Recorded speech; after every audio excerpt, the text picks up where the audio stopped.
Et je dirige une start-up qui s'appelle HubMode, HUBMODE, qui fait de la formation digitale notamment, uniquement pour les entreprises de mode, et qui travaille actuellement sur un projet de l'herbe rouge, qui est une marque de services de certains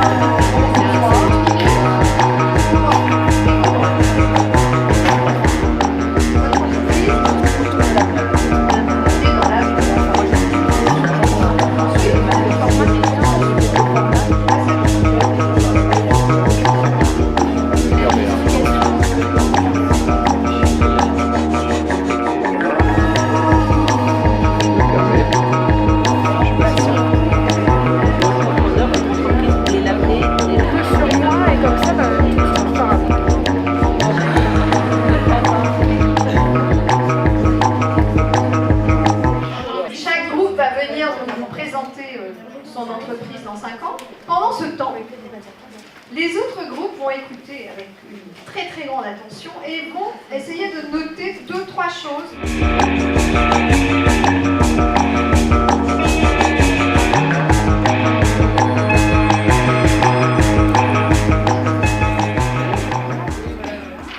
Le thème de la boutique est du service aux particuliers. Nous, on avait le média. Donc tout d'abord, on s'est demandé quel type de média on va choisir pour toucher le plus de monde. Nous, notre rôle, c'était d'être fabricant. Ce serait un grand magasin, un concept store avec différents corners.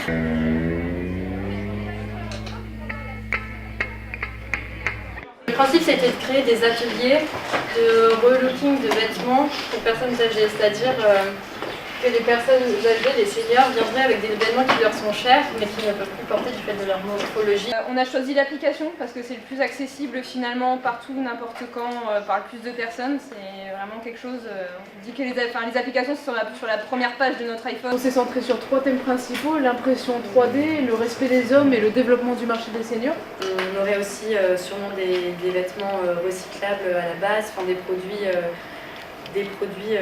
recyclables et personnalisés.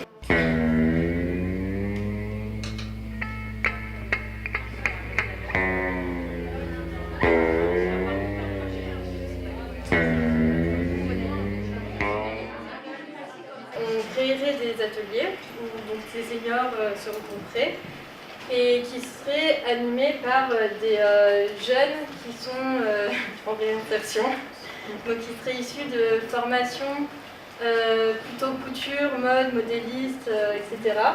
Faire les choses en s'amusant. L'impression 3D, ça permet notamment pour les seniors de faire des vêtements pratiquement sur mesure.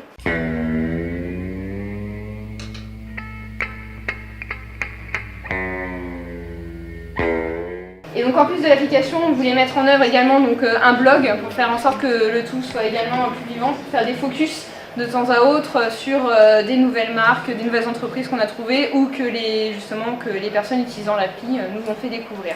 Le client peut amener son vêtement dont il ne se sert plus et après on a nous, de par nos contacts, des personnes qui sont intéressées pas dans le rachat mais voilà, de récupérer ses vêtements pour en refaire autre chose et en contrepartie, pour fidéliser le client, on peut lui donner un bon d'achat.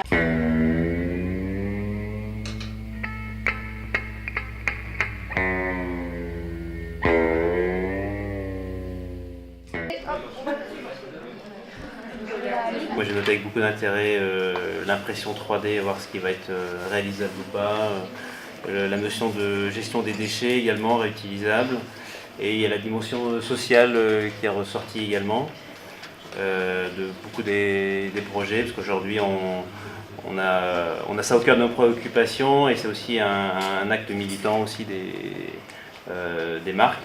Les boutiques ou les grands magasins ou les ateliers sont à Londres, Shanghai, Annecy et Cannes.